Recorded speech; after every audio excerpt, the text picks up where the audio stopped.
Chapter 12. Load up the dogs. Move it. You there, be of use and get out of the way. Flora woke up to someone shouting into a bright sunlight. A moment later, she was being led towards the ship, and the salty air tickled her nose. Bye, Oscar, she called over her shoulder. See you on board. She was so happy to be truly starting her adventure. She could put up with anything, even the sailor's tough tug on her chain around her neck. As they went up into the ship, past rows of empty cages on either side, each with a soft-looking blanket. Which one was hers? Maybe hers would have a pig on it or something, or a star.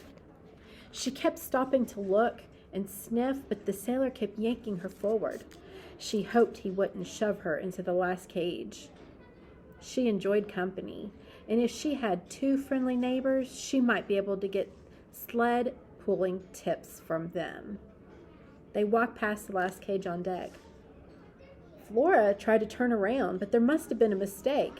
But as she protested, the sailor dragged her through the doorway, the dark doorway.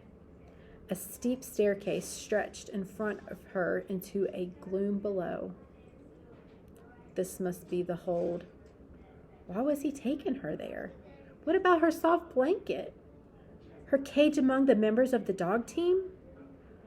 Flora locked her legs and pulled back with all her strength, but she was forced to hop down each step behind her clinking chain. The shouting and the banging from the world above got more and more muffled as she went down. At the bottom of the stairs, the sailor walked a few paces in and clipped her chain to a box. She didn't turn to watch him climb back up. She just listened. Then she was alone. Flora blinked. The only light in the hole came from the opening at the top of the stairs.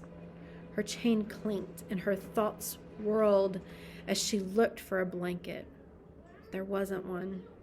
She slumped into the hardwood floor and put her chain between her hoofs. Something rustled. She lifted her head and called out softly, "Hello?" Nobody answered. The hold was where they put things they didn't want to think about until they needed them. That is what Oscar had said. Wait a minute.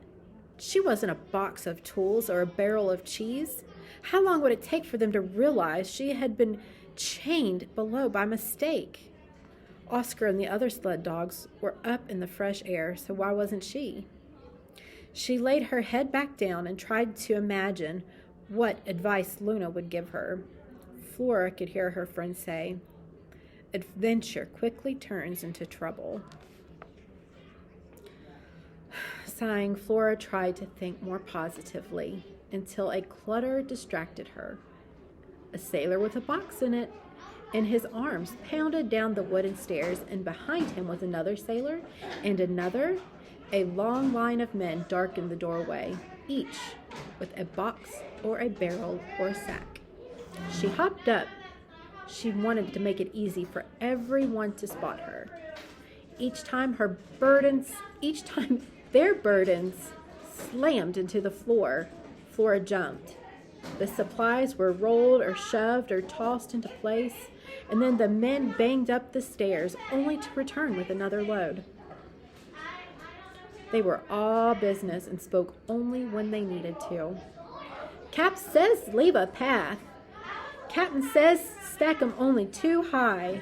Strap down those barrels. There are tough seas between here and there. Captain says that precious cargo down there will be the difference between life and death once the expedition starts." Precious cargo? Maybe the captain would come down next and inspect his supplies and his pig. He sounded like a person who could sort this out. The parade of men finally ended without a single one of them noticing or speaking to her or scratching her head. The last man disappeared through the doorway, and Flora was alone again. Was it possible? Could she be the precious cargo? Being put down here had to have something to do with being special. Or maybe it had to do with the training a sled pig needed. Or maybe it had to do with the training a sled pig needed. Yes, that was it. She would show the captain her best spirit when he came down to look things over. Not just boxes and barrels, but his special pig too. Hope you enjoyed.